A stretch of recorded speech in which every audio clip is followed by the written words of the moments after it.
আসসালামু আলাইকুম রহমতুল্লাহ। আপনারা সবাই কেমন আছেন?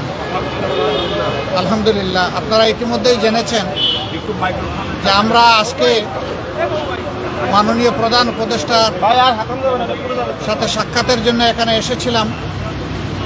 উনি এবং ওনার সঙ্গে অন্যান্য সম্মানিত উপদেষ্টা মণ্ডলী সেখানে ছিলেন, প্রেস উইংয়ের লোকেরাও ছিলেন।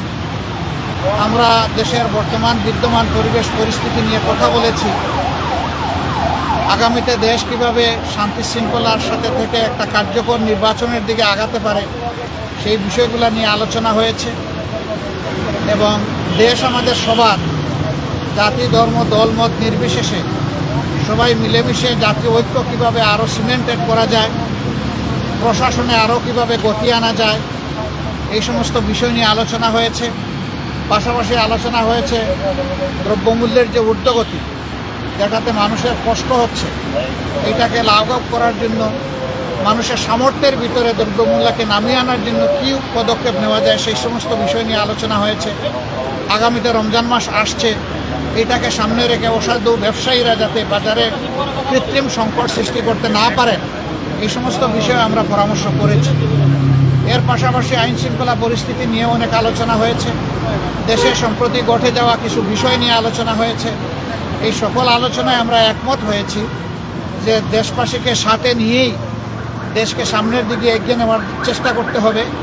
আর দেশের স্বার্থবিরোধী কর্মকাণ্ডে যারাই জড়িত থাকবে তাদেরকে অবশ্যই আইনের আওতায় আনতে হবে। আইনের আওতায় এনে দেশকে শান্তি শৃঙ্খলা ফিরিয়ে দিতে হবে এবং এর জন্য প্রয়োজন হচ্ছে সর্বোচ্চ জাতীয় ঐক্য। দল মত ধর্ম ভিন্নতা থাকবে, এটা খুব স্বাভাবিক, কিন্তু জাতীয় স্বার্থের জায়গাগুলোতে আমরা যেন সবাই একমত থাকতে পারি, ঐক্যবদ্ধ থাকতে পারি। আপনাদের মাধ্যমে আমরা সেই আহ্বান জানাই এবং আমরা সেখানেও এটা তুলে ধরেছি। তো এই ছিল মোটামুটি আজকের আলোচনার বিষয়বস্তু। আমরা এখন বিদায় নিতে চাই। আপনাদের একান্ত জরুরি কোনো প্রশ্ন থাকলে করবেন, আদারওয়াইজ আমাদেরকে ছুটি দিলে খুশি হব। ইসকন নিষিদ্ধের ব্যাপারে কোনো কথা বলেছেন কিনা? জি, ইসকন নিষিদ্ধের বিষয়ে আমরা শুধু ইসকন না, আমরা বলেছি জাতীয় স্বার্থের বিরুদ্ধে যারাই যাবে তাদের ব্যাপারে পদক্ষেপ নিতে হবে। মাননীয় আমির গতকাল বিএনপির একটি প্রতিনিধি দল প্রধান উপদেষ্টার সাথে দেখা করে দেশের সাম্প্রতিক পরিস্থিতিতে উদ্বেগ প্রকাশ করেছেন।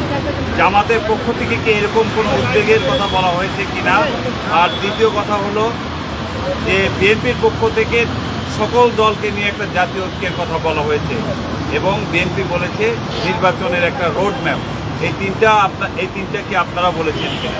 না, জাতীয় ঐক্যের কথাটা অবভিয়াসলি এসেছে এবং আমাদের উদ্বেগ নিয়েই তো আমরা আলোচনা এখানে বসেছি। সেই উদ্বেগ ওই অর্থে নয় যে হায় হায় দেশগুলো গুল্লায় গেল, বিষয় তা না। বিষয় হচ্ছে আমাদের দেশের শান্তি শৃঙ্খলা কারা ধ্বংস করতে চায় তাদেরকে চিহ্নিত করতে হবে এবং ঐক্যবদ্ধভাবে এটার মোকাবেলা করতে হবে জাতি হিসাবে। নির্বাচন নিয়ে জামাতের বক্তব্যটা কি আসলে?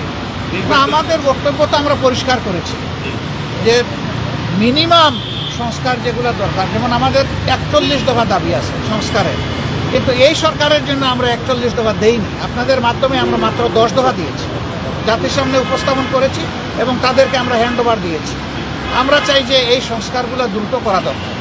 এই সংস্কারগুলো করে যত দ্রুত সম্ভব নির্বাচন দিয়ে দেওয়া উচিত।